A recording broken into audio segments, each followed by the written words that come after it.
Hello and welcome to my channel, which exists as of this very video. Side note, if it gets a little boring, go ahead and put that baby on 1.5x because that is the speed at which my attention span holds.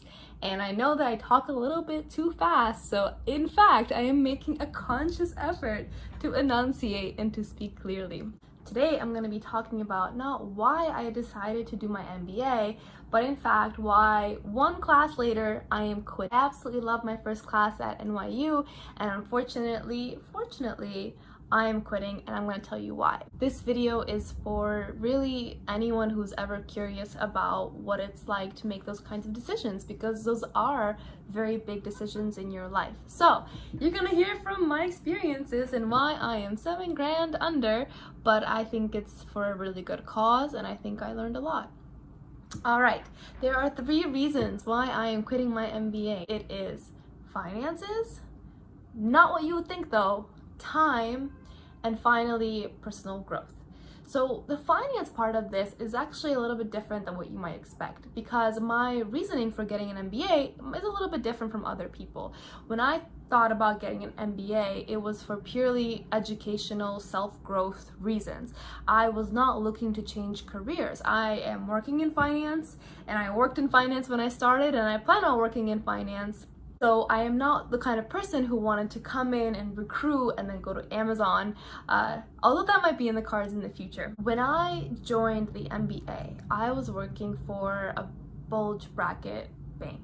And as part of the benefits, I knew there was a tuition stipend or an educational stipend. And what that means is employers will often, as a measure of goodwill, they sometimes have this perk where they will help sponsor your education. And it's not a lot. It's really not a lot, but it is something that when I looked at the part-time program at NYU, and that program, you can take it up to 6 years, and I looked at an educational stipend on a pre-tax value of $10K a year, I said, listen, that's actually a lot of coverage for an MBA program, which is very expensive. Fun fact, I find out later, Michigan Ross actually has a 10-year program, so you can multiply that by 10 if you, I know it's an amazing school, it requires a lot of effort, but in theory, that's actually a very good option. And a lot of these part-time programs, they allow you to take courses over a longer period of time because, again, I am not a career switcher. I'm someone who is trying to learn while on a job that wasn't fulfilling me. And I wanted to keep going and keep growing, and that is why I joined in the first place. So finance-wise, I ended up leaving this bank. And I left this bank before I even got any kind of educational stipend. Something that you should know, by the way, the catch is usually that if you take educational stipend money, you usually will have to work for another year or 2 in order to not have to pay that money back.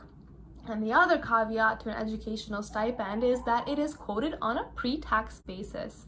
So my employer was going to give 10K, and I was never going to see that full 10K because up to a certain federal limit, it is untaxed, and after that limit, you are actually taxed. So you're not going to get the full 10K, but maybe you'll get 7. 7's not bad at all either. So my only point is, if you haven't thought about financing your MBA through an educational credit, that's something you can consider. The other part of it is that there aren't a lot of scholarships for an MBA, and if your employer does sponsor part of it, that scholarship money might go down. That's a possibility. Schools do threaten that. The other thing that I want to highlight here is there's actually several really prestigious programs that allow you to potentially win scholarships to go to MBA, to go to grad school, to go to undergrad, really at all levels. For the MBA, if you're a woman and you've never heard of Forte, I was a Forte scholar, and I thought it was a really great experience. We can talk more about that. I've also known about consortium, although I wasn't a consortium scholar. I actually found out about it too late. All of these programs are ways to help women and minorities go into underrepresented fields, get their higher education, and climb up the corporate ladder, whether or not that's a good thing. The second is time. So I was doing this program 1 class at a time, meaning you work your full-time job and then you go to class. But when you do 1 class at a time, it's just 1 class a week. So that's okay. But the summer intensive at NYU was going to meet twice a week. So let me demonstrate this calendar. Tuesday, you have class. Wednesday, you have a group case study due. So you have to gather your group members and write it together by Wednesday, and you first meet on Tuesday. Thursday, you have another class, and then you have homework for the rest of the week. But when you think about it, Monday you're prepping, Tuesday you have class, Wednesday you're submitting an assignment, Thursday you have class, Friday you're prepping, it's the weekend, you can barely breathe. Long story short, I realized that it was going to take a lot of time out of my life, and I was always intent on doing this as a piecemeal, one class a semester program, because as I mentioned before, having time to myself for my other hobbies was always really important to me. All right, the third reason is the most important reason of all, and that is personal growth.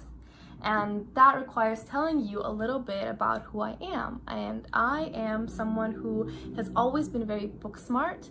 I come from a lower income immigrant family in which education was the number one way to dig yourself out of your circumstances. And so I worked really hard. I studied really hard. I was valedictorian of my high school, graduated magna cum laude from an Ivy League university, and I just always studied really hard, and I felt like I owed it to my family and I owed it to myself, and I'm so happy I did. But I realized that an MBA is just a continuation of something I know I'm good at. I can read the case study and then come to class and raise my hand and tell you about the faults that I have identified. But you know what? This YouTube video, this is the first thing I've ever done of this kind. And editing this video is gonna be the first time I do something of that kind. And that's really hard. And that's really different. And I think that is pushing my character more than going to an MBA would do at this time in my life. And I'm not taking away the value, because I think an MBA has so many group assignments that teach you to work with people. There's so much networking, there's so many new concepts that you are taught. I think it's absolutely so valuable. I stand by that. But I think going out on a limb for me means doing something else. And so that is why I'm actually very grateful that I am quitting, and I stand by this decision wholeheartedly. And I did sink in one class, so I know I'm down a little bit, but as I told you before, if I get an employer that has an educational stipend, I will easily make that money back if I start an MBA program with their funding. So it's a loss right now, but actually in the future it could be a gain, because I made the right decision at this time. So I think ultimately my takeaway here is I'm listening to myself, I'm thinking about what's really challenging for me, and I would love to hear about your experiences. So are you applying to your MBA? Are you thinking about it? If you ever want to discuss, do let me know. On a final note, I feel like on YouTube and everywhere else you see, it is so important to make disclaimers. Like, my life is different from your life. My circumstances are different from your circumstances, so that people who are looking at this decision don't take it at face value of this is what I'm recommending to everyone else, because it is so personal. I totally understand that there are so many people who are career switchers, who do care about going in person versus remote, who don't think part-time is right for them. And in no way am I saying that this is the right thing for everyone. But if you're looking at other people's paths, this is how I thought about mine. And I hope that it might help you in your decision making. All right, so anyway, let me know what you thought of my video. On a go-forward basis, something that I'm really passionate about is biographies and people's stories. And I really love hearing, reading, ingesting that kind of content, because it makes me reflect upon my decisions. And so through this YouTube channel, I hope to bring you other perspectives of people who are very different from me, who either are getting their MBA or never even had it as a thought in their mind. That's the goal of this YouTube channel, is to highlight real life stories and real life careers, because we're all navigating a really crazy world. and